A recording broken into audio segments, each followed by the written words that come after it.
NutriCast. At club a couple of weeks ago, you had a lady come up and she was talking about how she lost her daughter. And since losing her daughter, she gained weight. She gained a lot of weight. She gains a lot of extra pounds. And we were tuning in, trying to support and help her. And I asked her, I was trying to make this connection for her between the food and the emotional element. And I asked her if she could explain in one word how she overall felt about losing her daughter. And what do you think she replied? Did she say empty? She said empty. Yeah, I remember. Yeah. You need to take it to this deep energetic and emotional level, because if you're not, you're overlooking something. Welcome to the Cosmic Love Antenna Podcast. This podcast is meant to encourage you to connect within so you can share your light with the world. And now, here's your host, Harrison Ma. Welcome, beautiful souls, to another episode, another session of your Cosmic Love Antenna. And I am super excited today for my beautiful guest and our beautiful conversation that we're going to have. And I'm going to get to that in 2 seconds here. But I want to quickly remind everyone, one of the major goals of the Cosmic Love Antenna is to connect inward so we can spread our loving light out into the world, and not just spread it out into the world, but spread it out holistically. And my powerful friend, my powerful colleague, my powerful mentor in many ways is joining me here today to have a chat specifically about this sort of holistic lens and how we can tune into this beautiful being that we are. My guest, Lesley Rubinoff, is the OG holistic bitch. She is a holistic practitioner, nutritionist based in Canada. But as is the trend, as is the theme here on this platform, she is so much more than that. She is a past life lover of mine. She is a deep and powerful friend, and she is a movement maker in the world. Lesley, welcome to the Cosmic Love Antenna. Thanks for having me, friends. Excited to dive deep with you. How are you feeling, Lesley? I know you're moving through some things at the moment. How's your energy? I'm feeling much better. Definitely tapped into modalities that work, some Reiki, just moved energy, moved a lot of stuck shit, no pun intended. So yeah, I'm feeling good today. So you can have me today. If you're listening, Lesley is a powerful practitioner that doesn't just speak from the knowledge that she has, but she speaks from the experience that she's either been through or is currently going through. And Lesley's doing a cleanse at the moment, and I'm asking about where she's at, and we'll get into that in a second. But Lesley, I want to start this conversation for people that might not know your voice, that might be new to your beautiful energy. I want to know about this bitch word, because there is definitely a acronym that I'd love for you to share about it. But I'm interested, people that know you, maybe on Clubhouse, maybe on Instagram, maybe from your Facebook group, they know this sort of moniker. I'm wondering where it came from. So the truth is that holistic bitches is fairly new. Like, that wasn't my brand. It came with Clubhouse. I had to come up with a club. I wanted to separate myself. I wanted it to feel very Lesley, that raw, no Band-Aid, no filter vibe. And I wish I could take credit for the acronym, but I can't, because it's not mine. I don't know who. Somebody in Clubhouse had said to me, the word bitch doesn't mean, it's not a negative word, because it's getting a lot of heat for it. And I was like, it's not. Even before I knew the acronym, I'm like, you can choose to make a word positive or negative. It's just like the word fuck. Like, everyone gets antsy about it, but it can be used fun and playfully. So someone said, well, bitch isn't a negative word. It means be in total control of him or herself. And I'm like, yes, and their health. So that is where the bitch acronym comes from, but it is not mine. And I forget whose it is, but I energetically give them credit.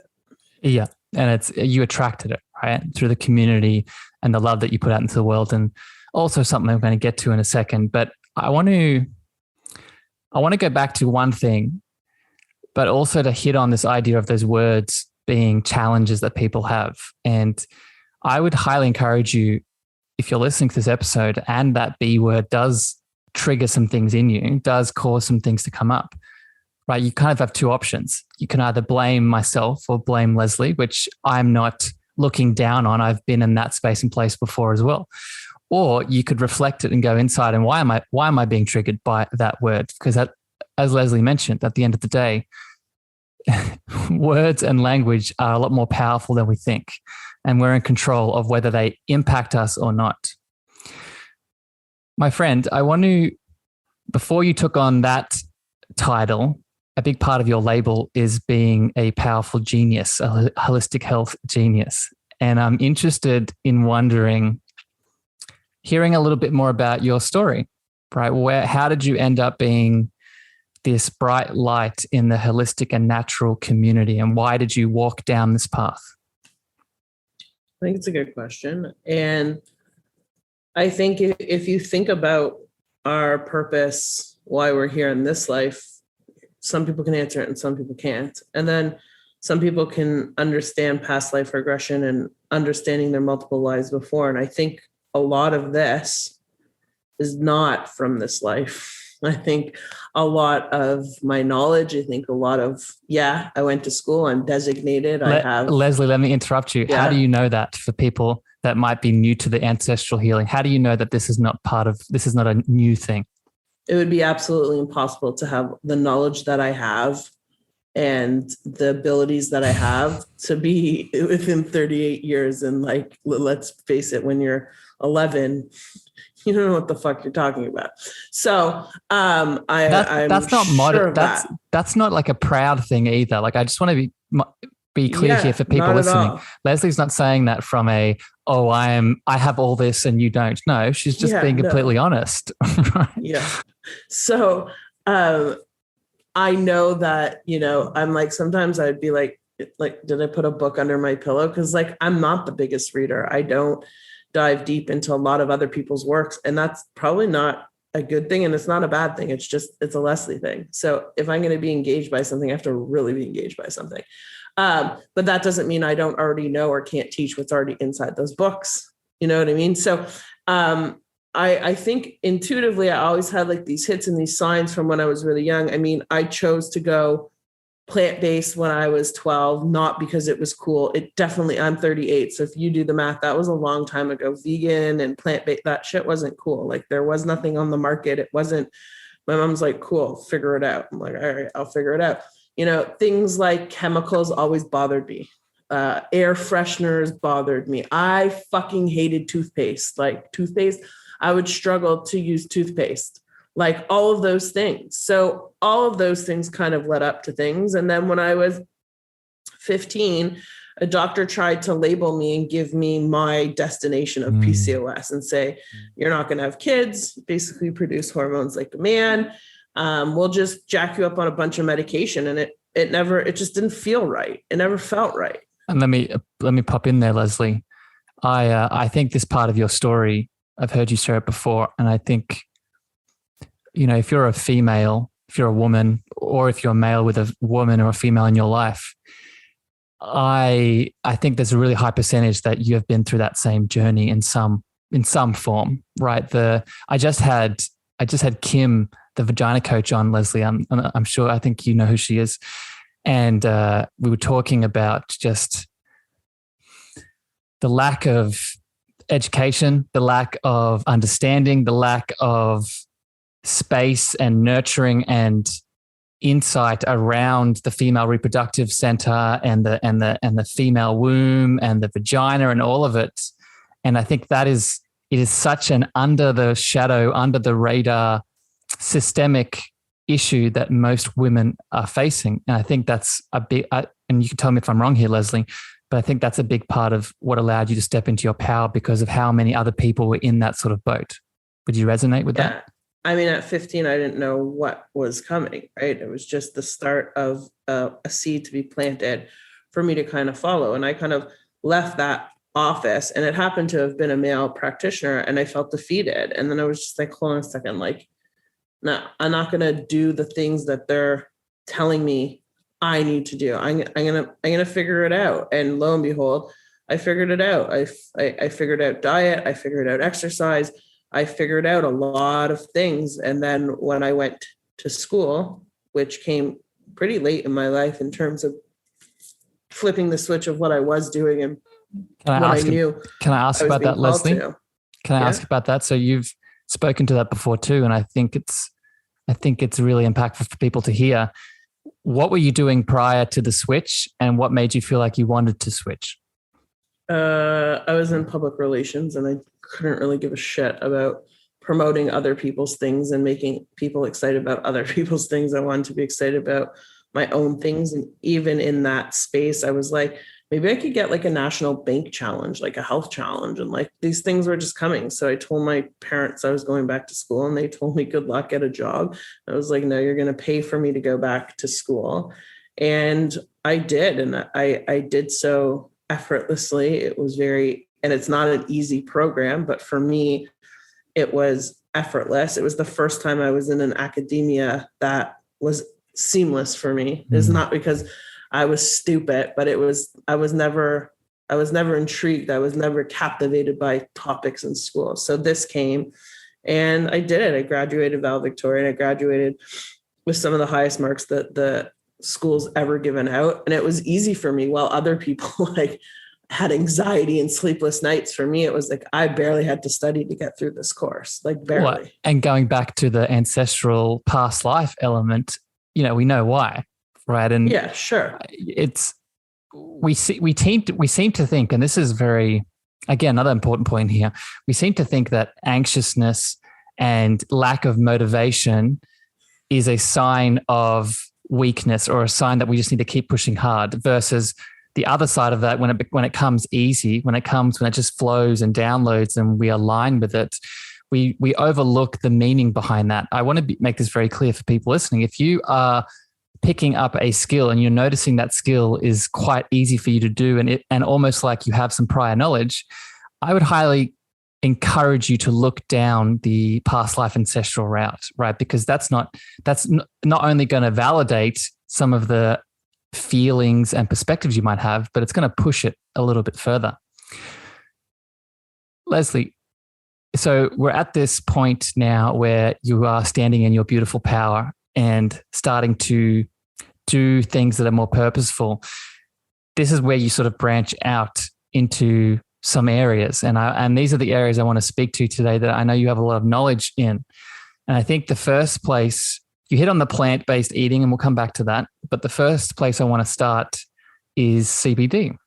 And I'm wondering where this factored into this journey. Was this early on, or is this also relatively new? I smoked weed my whole life and loved marijuana for a long time. And only recently have I given it up for over a year now. But it actually it fell on my plate. It came from a request from my community. I was involved with educating people about essential oils, about terpenes prior. And then people started asking me who do you buy your CBD from? I'm like, I have no idea what that is. And I immersed myself in it. And again, like a sponge, I absorbed a ton of information and I started teaching it. Originally I was working for a company that was an affiliate. They weren't multi-level, but they were just affiliate. And I basically broke their sales platform. They didn't think anybody would come in and do what I did in very short amount of time. So I started earning really good money there. And I was like, I think I can do this by myself. And I think I can do this a lot better and more intentional, and not make it just about the profit, but more about the education and the quality and the energy that goes into what became. And the blend kind of came to be. I have a business partner and we've kind of built this over the last, I guess, almost 5 years, which is crazy, into this wellness company. Yeah, it was, yes and no. Yeah. Yeah. Let me ask you about, so right now in the US, Canada, I think has been at it for a little bit longer, but US and, even other parts of the world, CBD is, to say that it's blowing up, I think it's a bit of an understatement. And I, Sure. As someone that's used your product, Lesley, but also used other products in the past, I see the value in it, especially from a nervous system, parasympathetic, sympathetic perspective of helping us. I think most of us are in a chronic fight or flight response these days, and that's causing a lot of our challenges.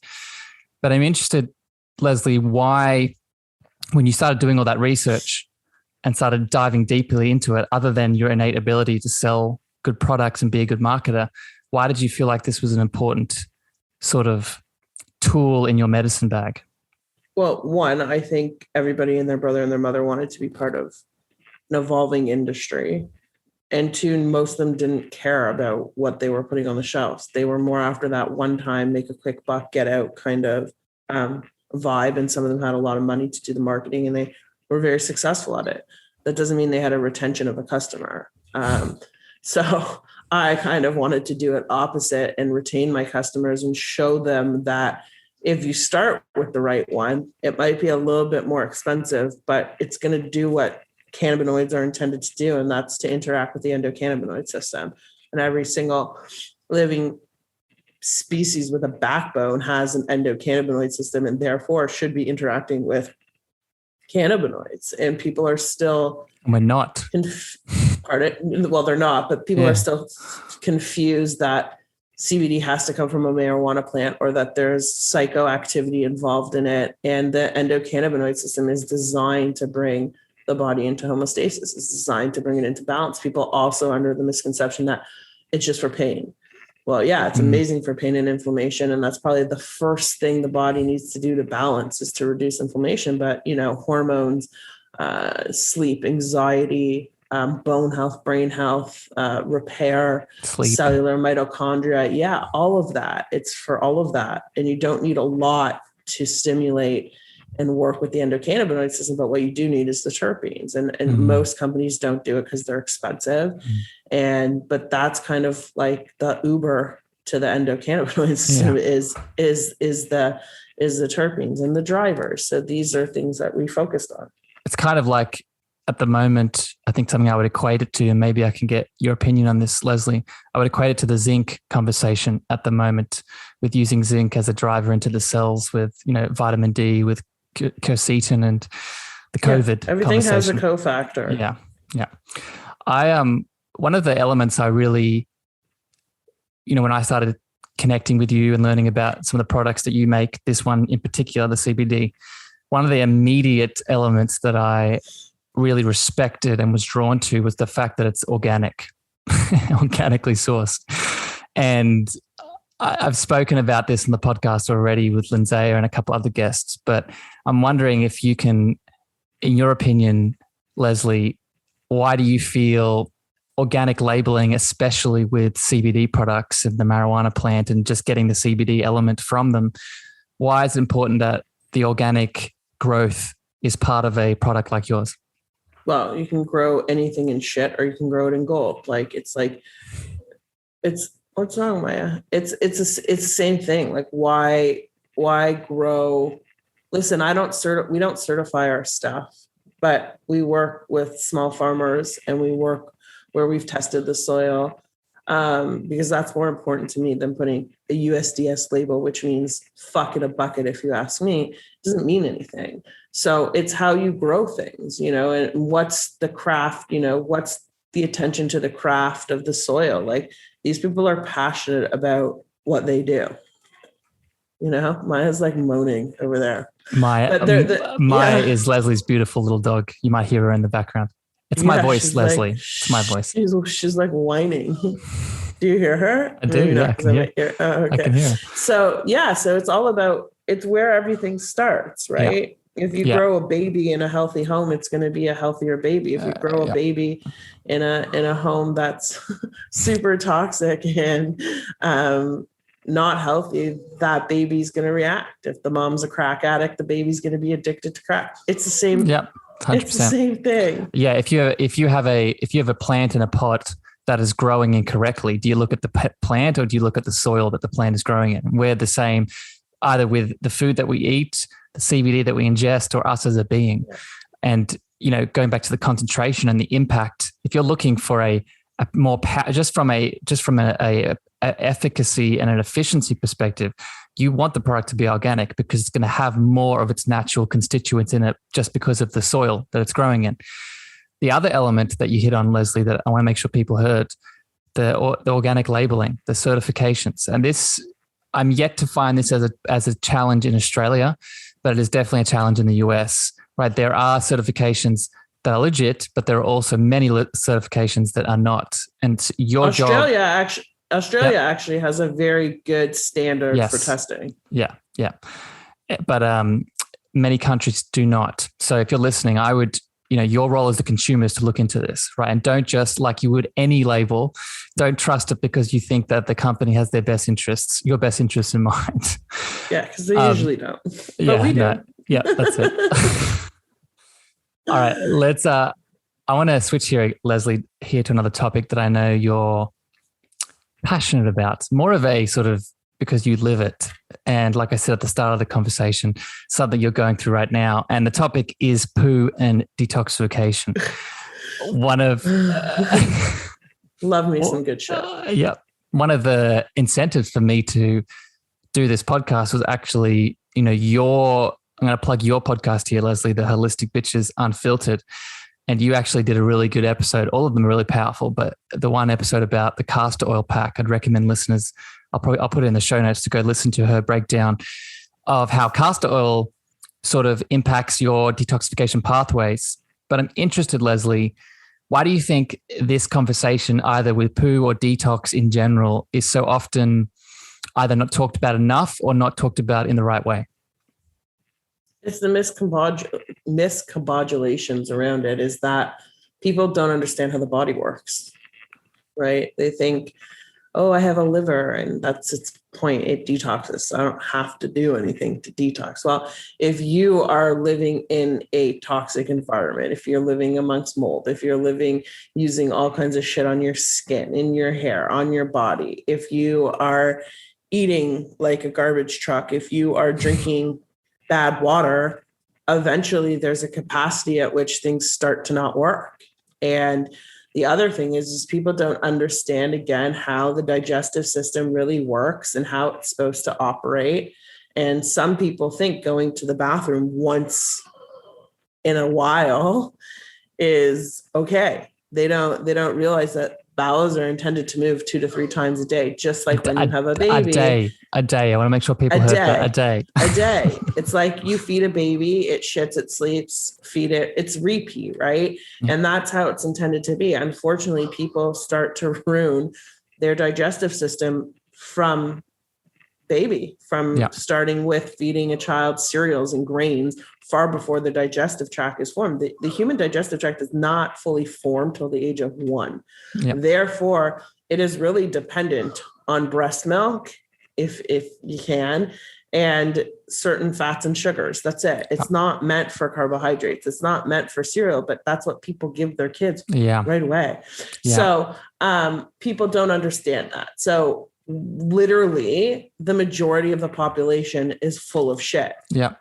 And then they want to know, why do I have anxiety? Why am I depressed? Why this, and this? And I get, yes, your point to the energetic component, but again, why are they storing it? Why are they holding on to it? Where's the fear? Where's what's going on? That it's all of it. It's all of it. So I think people are like weirded out by it, or like if I'm like, oh my God, like my clients send me pictures of their poop and I see worms in it, they're like, that's disgusting. I'm like, it's worse that it's living inside of you. Like, a couple things here. So first of all, what we are not eliminating, we're storing. So that's sort of the first place I go with this. If we are not that 2 to 3 bowel movements a day, if that's not happening, then it's not like there's something in your stomach and it's just vanishing. Or you're consuming food, and if you are in that sort of backed up state, the food that you are consuming, like you're saying, the unorganic processed grains, the processed dairy, the processed oils, the processed sugar, these are the things that are sort of building up, but they're not building up by themselves, right? And they ferment and they rot inside, and the human colon can literally store 20 to 30 pounds of fecal matter stuck to your gut. Yeah. And then going back to the worm piece, in nature, what usually comes when you leave some shit out there for a while that's not being cleared, right? It's the fungal and the parasite elements. Petrifieds. Yeah, exactly. They love that. And that's the best house for them. And the more you feed them, they party. Continuing with the poo element, one of the things that you and I have in common, Lesley, is our habit, our hobby, our interest in surveying our bowel movements morning, afternoon, and night. I'm wondering if you could share why this is so important for people on this poo conversation. I mean, listen, your poo tells you a lot about yourself, right? So basically you want sinkers. So you definitely want them to sink. If they're floating, it's usually because there's too much fat that's not being absorbed. So it's going to, oil and water, that whole thing don't mix. And you kind of want 1-2 pieces, that kind of S shape is like that's the most Picasso, but 2-3 pieces is good. You don't want like rabbit pebbles. You don't want obviously a very soft stool. You don't want a very hard stool either. And the color is definitely going to vary based on what you eat, but the more fiber, the more it's going to sink. If you see a bit of mucus is not fat. There's a difference. This is healthy. That's part of healthy digestion. So it's actually not too bad to see that from time to time. And then just the different modalities to keep the colon moving properly. Yeah. We'll get to that in a second, Lesley. I want to jump to that after this. But just to add to that, that habit. So looking for those characteristics, really starting to have an understanding of what is coming out of you. But put this image in your head as you're listening. Before we had all these beautiful diagnostic tools and doctors and places to go to get tests and studies, how do you think a practitioner would help you understand what is happening on in your internal terrain, right? They'd be looking at what is coming out of your system, or more importantly, what is not coming out of your system. So step into that power. I know one of the reasons that I really enjoy this habit in the mornings is because it empowers you, right? It gives you back the power that sometimes we can give away to an external person, right? No matter how sort of knowledgeable, insightful they may be. So you're just hitting on different modalities here to help us with not just that. And before you say that, for the people who depend on coffee to have a bowel movement, yes, bad news bears. Have your poop first, then your coffee if you're going to keep it. But most people depend on an intrinsic factor to release their bowels. Yeah. And caffeine is an intrinsic factor. And with the coffee, removing it can say a lot, right? So if you're listening to Lesley and you're taking that tip to heart, look at how you feel when you do remove it. So yes, not having a bowel movement would be a good thing to look out for, but how energetically and emotionally depleted or unbalanced are you when you remove that coffee? Sometimes what coffee does also, on top of the detoxification, is it masks things that want to come up. So yeah, it's also so loaded with mold and pesticides. Most of them, right? The biggest problem, which creates higher acidity levels. So never had a cup of coffee orally in my life. That's the what is it? You get the crosses, the crosses on top of your straight edge with coffee. I want a gold star. Want to, with that, Lesley, chat a little bit about, give more value to people listening, ways that we can get that detoxification system pumping. I know the first thing is opening the channels of elimination. How do we do that? How do we do that, Lesley? So I think proper hydration is the easiest and the first step. That's number one. Drinking enough water daily. Dehydration can fix a lot of things. So I think that's the first thing. I definitely think people just generally don't consume enough fruits and vegetables for really good fiber. I think constipating foods like dairy and eggs, I find, well, they could go both ways, but generally dairy creates impact in the wrong way, like literally shit impact. So I think that's good. I think a castor oil pack is amazing because it puts the body into that parasympathetic state, which is generally when you're going to take a shit, is when the body's essentially like relaxed. Taking a poop shouldn't be stressful, you know, and if it is, and it's because you have hemorrhoids, it's because things aren't right. So wearing a castor oil pack specifically over the liver, which is the upper right quadrant, allows the muscles there as well, and the colon to really work. It helps to break down the biofilm and get to the microbiome. It reduces inflammation. It balances hormones. So all of that kinds of plays a role. And like generally people who start wearing castor oil packs specifically for constipation generally start to see that over, you know, not too long, that it starts to really wake up and the bowels start to move. And it's the best crap of your life. I will just say with the castor oil, and you promote this, Lesley, and again, I would recommend to people listening, if you want to go deeper into the castor oil conversation specifically, Lesley has a really good episode on it on her podcast. But one of the things that they talked about that I promote when people ask me about this is really making sure that the oil is quality, right? The materials is quality, because one of the things that blocks us up is those shitty oils themselves, right? So not just the dairy, not just the grains, but those refined oils. So when you're looking for the castor oil, make sure it's the good quality oil. Right, there's difference. That you definitely want to know that it's organic and it's not from the wrong castor bean and stuff for sure. Yeah. And these nuances, right, we overlook. The other powerful modality that we both share in here, Lesley, that again I think people overlook within not just their detox regimen, but their health and wellness journey overall, is the powerful idea of sweating, more specifically in an infrared sauna. So tell me, minerals. Yes, combining them together. Tell me a bit about this. So I think minerals are important. Specifically, obviously, I love magnesium. I think that's like the magic mineral. I mean, they're all magical, but magnesium has a huge role, and that's one of the things that it's really good for. And unfortunately, too many people use citrate, and citrate blows out the bowels. That's what it does. Same with things like ascorbics.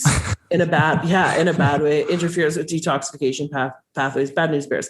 But so minerals are definitely super important. That's why I love the fulvic and the humic. I love the magnesium. I like all the things that I sell in my stores because I wanted them selfishly first for myself. Then to share with everybody. That's important, Lesley, because often, us as consumers, and I'm a consumer too, and Lesley's a consumer as much as she is a product maker. I think us as consumers, that's what we want to look for. We want to look for someone that, isn't just making products to sell money. They're making products because they're abundant beings and because they value and they see the need for the thing that they're selling, right? Yeah. So that's the mineral piece. The sweating piece, I mean, listen, I got into infrared saunas probably maybe 4 years ago now, as a regular practice. And I was in a blanket, a infrared blanket, and we can share in the notes all of these links. And I used it for 2 years straight, and I loved it. I loved the way it made me feel. But what's important in that is, listen, this opens up your pores. So you have a way to release. It wakes up the lymphatic system, which wakes up circulation. And if circulation's working, your bowels are going to generally just start to want to work a little bit better. And also parasites and stuff, they don't like heat. Yeah. Right. And an infrared sauna specifically, it heats you from within. I mean, I like to jack mine up first and get it really hot before I go into it. But the real benefit is that it heats you from the inside. So I have that as daily practice. Right now it's on hold because I got a little vertigo from friggin' parasite cleansing. It's funny that you said that, Lesley. That's all I was thinking as soon as you were sharing this. So one, I hope that's giving some value to people leaning into the sauna. But, as I said at the start of as I said at the start of the episode, Lesley's moving through a cleanse right now. And yes, as she's saying, what the sauna can do, it can help us move through, bring up and out the parasite or the fungal element. But if we're moving through, if it's happening, if we're in it and we need to be mindful, it could exacerbate it, right? Some of the symptoms that you're experiencing, right? So yeah, so as I'm moving through, I really wanted to commit to, like, I put so many of my clients through the parasite and the detoxing and all those things. And for so long, I took really good care of myself until I didn't want to take care of myself for a little bit. And I was like, okay, well, like, now's a really good time to do it. And our friend, my sister, Taggy, Dr. Taggy tested me and she's like, you have parasites. And I'm like, well, we all have parasites, Fact. So as I'm going through this, and it's interesting because the herbs that I'm using are the same herbs that I use, with my clients. They come from a trusted source, yada, yada, yada. However, the bowel herbs were not doing what they were supposed to do. It's not that they weren't strong enough. I just think there's a lot less shit impacted in me because of what I do on, enemas and this and that. Yeah. So I think what was happening was I do have parasites, and I think they were coming out or starting to, but the eliminator wasn't strong enough for me. So tonight I have a new one, which I'm excited to use. But anyways, I got vertigo, but I don't think the vertigo is just a physical thing. I think it's a very energetic thing of me being completely out of balance. And like, literally, if your energy vortexes are supposed to go one way, mine are going every fucking which way, the wrong way. Now, today, I feel a bit more balanced, bringing in, modalities that I was using. But yes. Let me pause you there. So there's a couple of things here I want to break down. So first of all, just going back to the fungal and the parasitical element and taking it slowly in stages, right? I really want to make sure people hear that, right? Do that guided with someone. Yes. That's what I'm Don't hitting buy on. a tea on the shelf and just detox, because if your channels of elimination aren't open, you're fucked. And you can get really sick. You could fuck with your blood pressure. You could really, it's funny that CBD has to be, monitored on the shelves, but people put out these detox teas and all these things, and people buy it because of the marketing, and it's just bad. Yeah. And the other reason that you want to do it with someone other than them telling you what's happening and helping you through it is that we can feel, if you're doing this by yourself and you get to that point where maybe you were yesterday, Lesley, you could very easily give up. Right. And you could feel like, I'm horrible at this. I'm not meant to cleanse. I'm not meant to do this. So I'm just going to go back to what I was doing. And that's not about that. It's about leaning into it, right? Moving through the pain, teacher, with as much support, much love, much guidance as you can, so you can get to the other side of it, right? It's healing and health is not a stable homeostasis of pure love and joy all the time. And it's not linear. No, it's not. And you can be healthy in a state of challenge. You can be healthy in a state of disease, in my opinion. 100%. But I want to hit on the one element with the sauna here, and then I want to shift to the energetics, because you were just hitting on that. The other powerful element of a sauna therapy as a detox sort of practice that we implement throughout the day is also something you talked about at the start, and it's mitochondrial health. This is something that as a society, we're systemically overlooking, in my opinion. We're not looking. Crazy. Yes, we're not looking at the power of our cells. And sauna therapy. When you take care of your cells, you take care of your health. So it's the first place we should go. Go on. And I was just going to say, the sauna is a way to do that. That hormesis, that healthy stress that we get from a sauna, that we get from fasting, that we get from exercise, that supports healthy mitochondrial health. So if you're not going to do it for the detoxing, do it for that. Yeah. And also people to be mindful as well. If somebody has really burnt out adrenals, and if somebody has a lot of mold or something going on, again, do this guided so that you don't make yourself more sick. Yep. So, Lesley, I want to switch to another topic now. And we've hit on it a couple times already in this chat, but I want to go a bit deeper. And it's the idea of having a plant-based lifestyle, but more specifically, how a plant-based lifestyle can support intuitive, energetic connection. And I just want to share a little story here with you and with people listening. One of the first interactions we had on Clubhouse was in a room where you were doing intuitive hits and card pulls. And up to that point in time, my intuitive sense has always been expanding and building in many ways, but I was still relatively fresh in sort of letting it in. And the way that you sort of hold yourself, right, your intuitive laser or taser that you like to call it is quite active all the time. And in my opinion, this is what I want to get your thoughts on. I think a big part of that is due to the plant-based lifestyle that you're living on. I'm wondering what your opinion is, how these things connect in your mind, if they connect, and what your thoughts are. So listen, I think there's a right way and a wrong way to do everything. And I think you can do plant-based really, really well. And I think you can do it really, really toxic. I think if you're going to do it really, really toxic and you're doing it because you're shifting or whatever, and it's just a starting point, fine. But if that's going to turn into a lifestyle, it's extremely damaging. And I've lived it. I've done it to myself, where I've done the damaging plant lifestyle.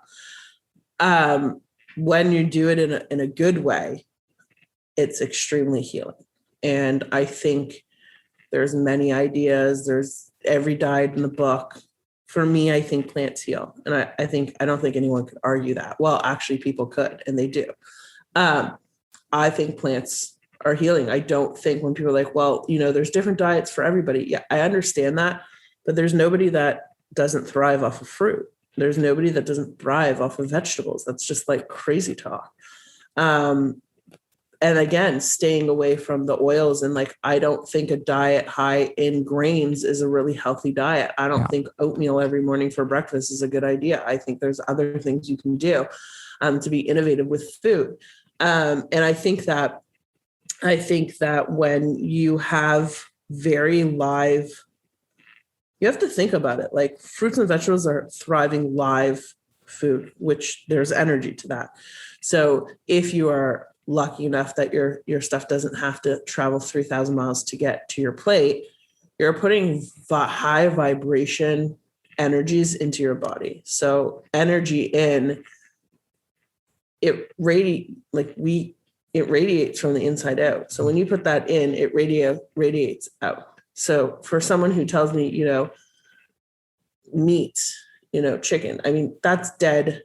It's dead energy. And I'm not saying do or don't, but bone broth, for instance, makes absolutely no sense to me. Why? You're boiling bones. That's where animals store fear. That's where animals store disease. And that is where I just don't get that. So for me, it was an intuitive thing. I loved it. And I think when you're very clean inside, your energy flows better and your vortexes spin the right way. And that allows clear, energy moves more abundantly so you can tap into things. Yeah, let me just continue from there. And I think there's two sides to this. And one, at the end of the day, I think what everything is made out of is energy, right? And energy can always be transformed into something else. So for example, if there is a chicken or a cow or a pig or whatever you decide to consume that is inside a dark, cold, fearful, scary place where the intention of that animal is to be butchered and killed and to be only commercially available in such a horrible manner, the energy and the intention behind that is obviously creating something that's destructive. Versus if you have a beautiful, chicken that has grown up in your backyard, feeding on the things it's supposed to be fed on, having a life of joy and happiness. And then when you decide to consume the egg that it produces, something that I practice every day is set the intention and a prayer around the food that I eat. So now I'm even transmuting that energy into something more. So what I'm trying to get at here, and maybe we can take this a step deeper here, Lesley, there is a reason that when you go to traditional places around the world, such as like Vipassana retreats or medicine ceremonies with plants, there's a reason that we do energetically diet or cleanse, right? And this goes to your point. It's because even if the animal product is treated in the best way possible, from an energetic perspective, when we remove the animal product, there is a lightness that occurs. There is something that I don't know what it is. I don't profess to be an expert in this, but there is something that a space is open, when we clear, this is why when we fast, for example, I know you've experienced this, Lesley, we can also tune into more of our intuitive gifts. So Right. I'm wondering your perspective on this, anything that bubbles up. I still don't think, I feel like an animal knows when it's going to die. Like their spirits, their souls. So I feel like, and again, when I chose to be plant-based, I still wear leather. Like I'm not vegan. I live a plant-based lifestyle. It's different. Not that makes it better or worse, because for sure that still carries energy. However, I still believe that those animals, whether you're a farmer, they know they're going to die. Like I believe that. I believe that there's fear around that. Like even in the Jewish religion, they use the kashrut, which is the kosher, and part of the kosher laws is to slit the throat in a way that it's supposed to be painless. How the fuck do you slit a throat and it be painless? Like even on your way out, they still feel that. Well, let me play devil's advocate here, Lesley, because I'm sure you've maybe heard this response to that. The animals still know. What would you say to someone that says that plants are aware, are conscious of the intent that you have? So let's say, for example, I have 2 little plant pots in my little home here that I speak to, that I connect into, that, then there are studies now showing that that's intention, transmitting energy. That's transmitting energy. There's no heartbeat. There are no organs. There's no brain per se. There is still plasma, which is considered to be blood. But I don't think you can I don't think that's an argument. It is a living, live organism, but it's not a mammal. It's not an animal. Animals actually need plants to survive. A lot of animals, that's their food if fed right. And it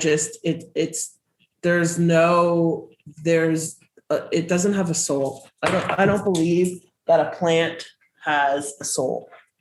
End of story. Thank you for going deeper. Thank you for going deeper with me, Lesley. And, the point of this, I think within the holistic conversation, I think diet is the most polarizing, the nutritional elements. And the point here that I'm sort of trying to make and come across within this conversation at large is we need to be able to have these conversations. If we can't have these conversations, Sure. If we can't from a place of love have 2 different perspectives where we combine together to test our belief systems, then how do we grow as people, right? How do we expand 100%. as individuals? So 100%. And you look at like, for instance, like the Hope for Cancer Center. Okay. You go in there, they turn you into plant-based. However, once you leave and you heal, they start to allow things like eggs and certain things back into the diet. Fish, I think, which to me is just like, I don't really understand that. I believe there's not one nutrient in the world that you cannot obtain from a plant-based lifestyle. People will be like, where's the protein? That's a whole other podcast, where's the this and the that? I don't think you can argue that when it comes to health and healing. And if so, why do they choose to go to that diet? And they're one of the most renowned centers for cancer healing. I'm already predicting, Lesley, in the future, I might do this. I might, Joe Rogan style, I've always wanted to bring on 2 people that have perspectives and host a discussion between 2 different people, like we sort of do on Clubhouse, for people to get the most value out of, right? Because it's really, really, who would be good? Donnie. Do you know Donnie? I haven't connected with him. I'll check him out We'll though. connect you. He's cool. I want to shift here a bit, Lesley, to another topic that within this sort of holistic conversation, we've talked about the CBD, we've talked about the detox, we've talked about the plants, and I want to go deeper now because this is sort of how I roll. I want to go deeper into emotional healing. And the reason I want to go into it with you is, and maybe you can correct me on this if I'm wrong here, but I've noticed you as the practitioner, you are really expanding more and more into this in the work that you do. And you've probably been doing it for a while. But my question for you, I would love to hear your perspective on why you think the emotional side of healing is so powerful, especially if you're working with a holistic practitioner. I think a holistic practitioner that doesn't dive into that is a shitty practitioner. End of story. Full stop.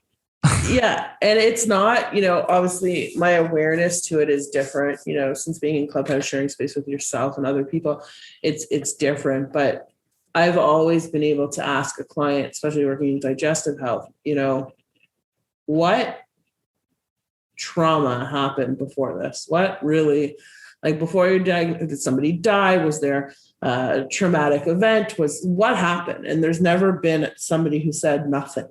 Like there's no way. Every single disease, I believe, has an energetic and an emotional connection to it, everything. And I think that's part when you're doing holistic, it's mind, body, and soul. And I think you actually have to do the mind first. Realistically, you could tame down symptoms for people. But that not just mindset, but that work that is at the root of healing is, I believe, the emotional side. In my experience, I know I've shared this with you and even the listeners tuning in, you might have you understand this side of me already. In my experience, it's often the foundation in which the physical symptoms are manifesting from. And don't get me wrong with my words here. It doesn't mean we need to overlook and ignore the physical. I think this should be a part of a protocol. As I always say, this is an and conversation, not an or conversation. But we need to be willing to go deeper, to feel the feels, right? We need to go deeper to move through those maybe traumatic experiences that need to come up and out, need to be integrated. Lesley, what in your experience have you noticed some of the areas of most need of attention when it comes to trauma, emotional healing, how it connects to our, moving through pain? I think it's pretty straightforward. I think every single human being has trauma and every single human being has pain. I think there's very common stories amongst a lot of humans, whether it comes from the abandonment of either parent, the death of a parent, the abuse of a parent, sexual, the neglect. Yeah, all of it. The neglect.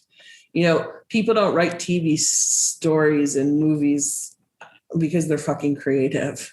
It's because they're based on, usually there's something there that they're writing or trying to tell through. And I think, the common things, you see thyroid. Okay. Right. We have this conversation a lot, and, I always have said that the thyroid, there's a reason why Synthroid is the number one prescribed medication. And it's not, yes, people have shitty habits 100%.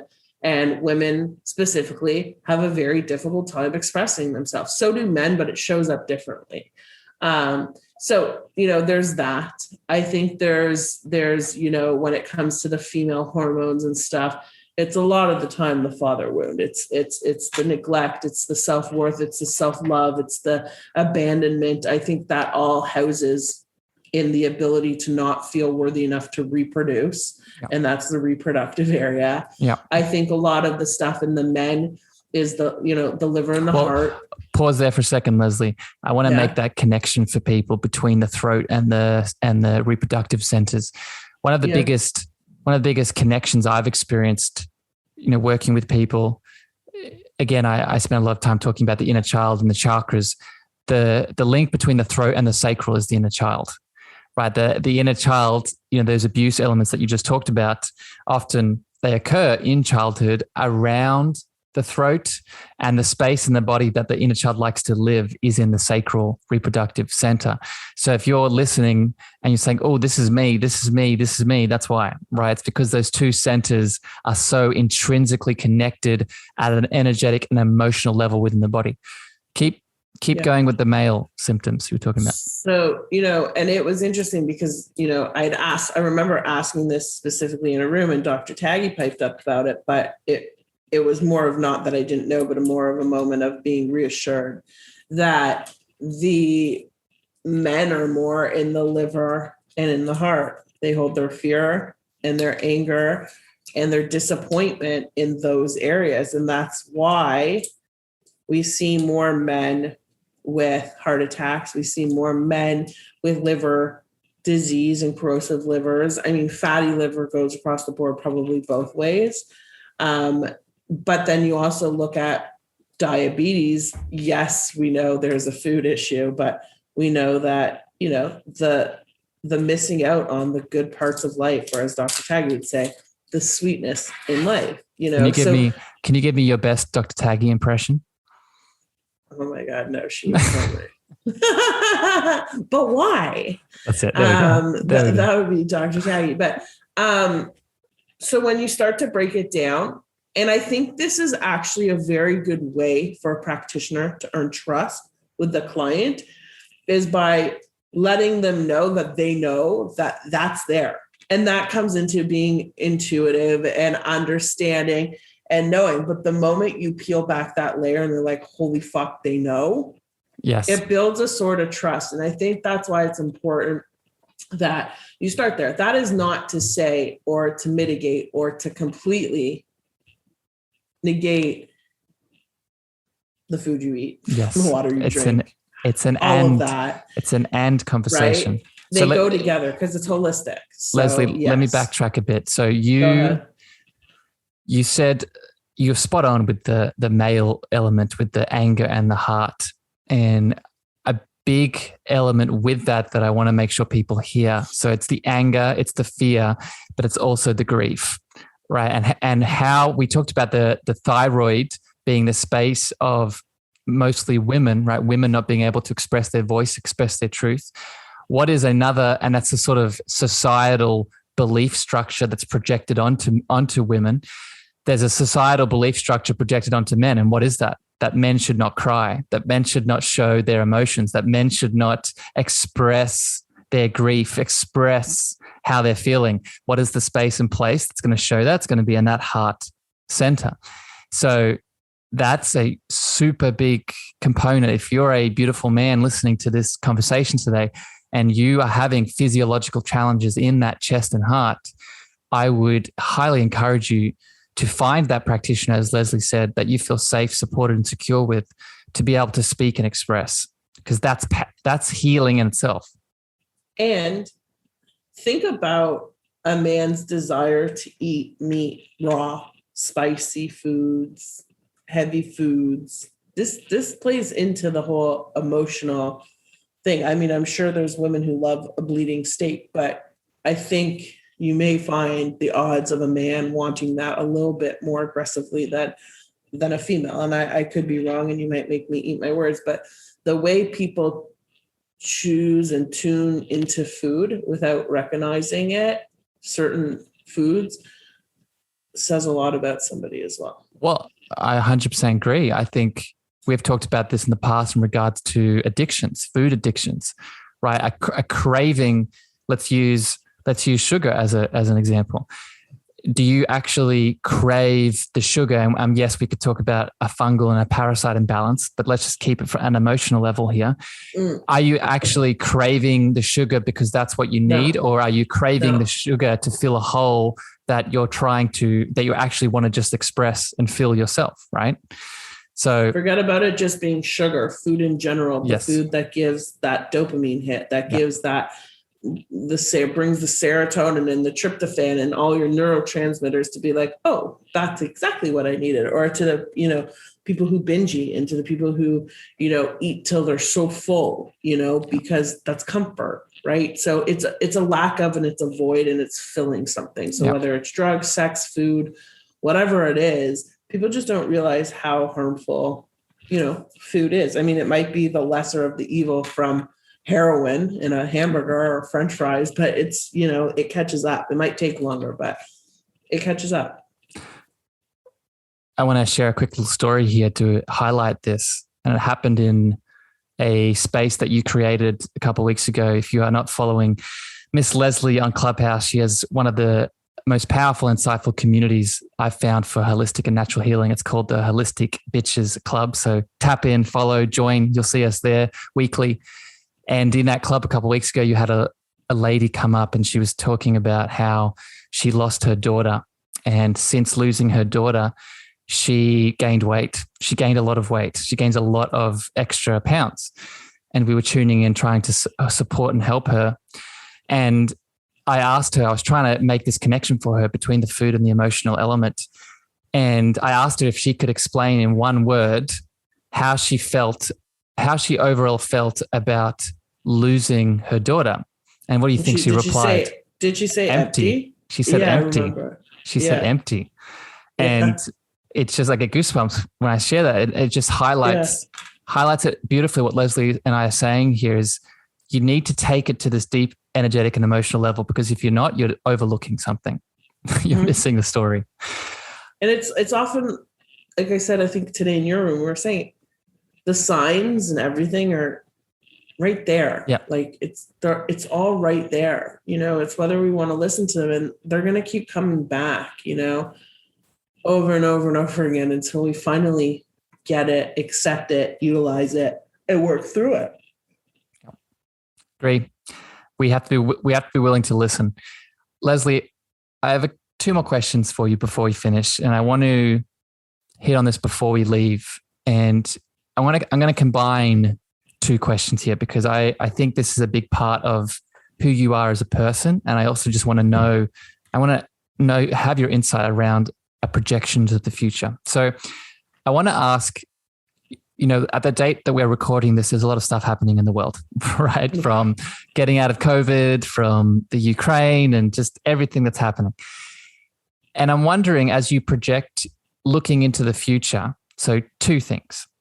One, where do you see being a sort of holistic and natural practitioner? Where do you see that as a sort of helpful role in taking us as a collective?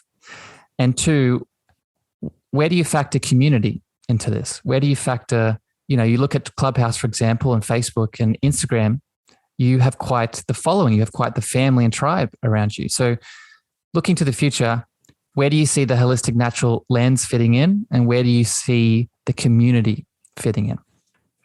So I'm going to do it backwards. So the community, for me, I built a community in order to share this, and there was a response. Then this is in 2016, no, before that, like 2014, 2015, somebody gave me the nudge and they're like, why aren't you doing this? And I was like, you're right. And the community quickly evolved very fast for me. Like 50,000 people came very quickly to my Facebook. And it's because they have been let down by the medical system. And I think as this pandemic and so forth comes forward, is they were done seeking answers from a medical system that wasn't helping them. They weren't doing what their oath was to heal people. And people started to see that. And there's a lot more, right? Social media brings up a whole new stage, a whole new platform. It allows, well, it did for a bit, uncensored, stuff till it became very censored. So I think it is, first of all, this is the form of healing that's been around the longest. Yes, there's innovation, there's technology, there's amazing medical devices. People can't walk, and apparatuses, and, like people lose a limb and they can have a prosthetic. All of that stuff in medical technology is amazing. Medicine is always coming from a plant. That's where it's coming from. So I think that the evolution, it's not an evolution, it's just history kind of spinning on its axis, is that more people are looking for answers that no one can find. And I think what we're going to see is a very feared population took a experiment based on mass fear psychosis. And over the next 5 to 10 years, I think we're going to see a mass increase of fucking things we don't know. We don't know what they are. We've never seen these cancers. We've never seen these autoimmune diseases, but we're going to see them. And it's going to come down to the first principle of healing is opening the channels of elimination. And a doctor won't do that. Let me jump in here because I'm passionate about this. So no matter where if you're listening to this, no matter where you land on I know this is a controversial topic at the moment, no matter where you land on the vaccine conversation, the COVID conversation, we cannot deny that there are some things going on in regards to people having reactions, right? There are people having reactions to vaccines in general, especially the COVID one. It's not conjecture, it's the thing. Where the numbers, I think that's the thing we could argue about. However, what I want to just say here is that we're only talking about short-term reactions as of now, right? And we have no idea projecting into the future of what's going to happen from taking these things, whether they happen or not. But the important thing to realize, and this is what Lesley is saying, we need to support the tribe and the conversation to be had for when if it does happen. Because if it's not there, then what do we do, right? Tell me, Lesley, about the tribe element before we finish. Tell me why you think it's support. Yeah, it's your cheerleaders. It's people who are, one, curious, two, been in it for a long time, or three, going through it. And those are your testimonies. Those are forget about a medical journal. These are real experiences that will never get into a medical journal. These are, and it's that, I think if the only good thing that came from this whole pandemic is I think a lot more people woke up. I think a lot more people standing in their power too, right? Yeah. And they understand. And even if they took the shot and then they're like, oh shit, like now, there's a lot of that. So I think community is everything, no matter what, whether it's religion, whether it's sorority or whatever it is, it's people that are generally not necessarily always aligned, but understanding of that specific space, and they all feel the same things, being censored, being shut down, making things, it's not easy to do a lot of the things that a lot of these practitioners want to do. And I've said it before on the podcast, we are powerful spiritual beings, but we're also human animals. And how that human animal has evolved through the thousands of years that we've been on this planet is we've evolved in tribes. We've evolved in families and communities that only till very recently we've been separated from, right, in our sort of industrial way of living. So if anything, whether you reach out to myself or Lesley on Clubhouse to join our clubs, our communities, do it for that, right? Lesley, before we finish with our final question, I want to give you the space now, as people have been listening to you from what we've been talking about CBD, we've been talking about the detox pathways, about food, about the emotional elements. If someone wants to learn more about you, if they want to hire you as a coach, a practitioner, if they want to buy some of your powerful products, what do they do? So the Holistic Health Genius on Facebook and on Instagram.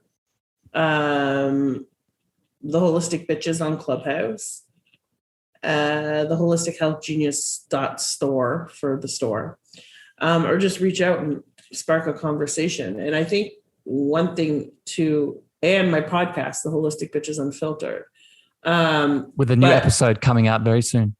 Yeah, I think it's episode 20.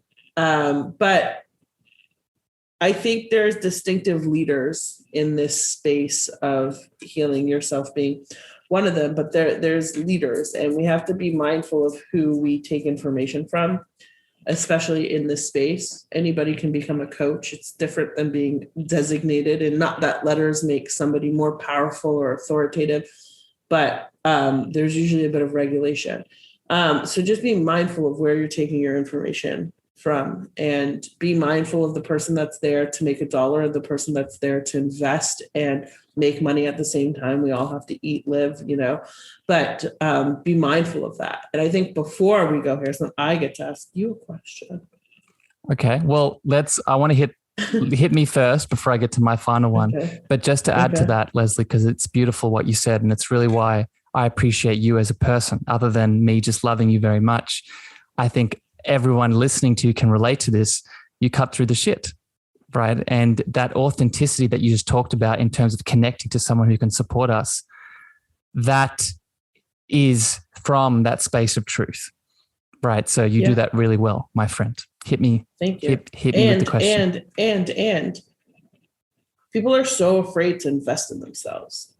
if something's expensive, go for it.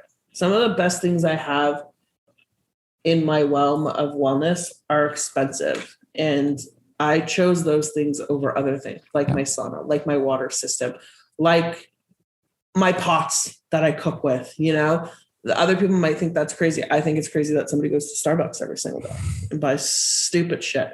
But anyways, my question to you is, why are you so enthralled with the energetic component of healing? Why, where did you come into that space? When?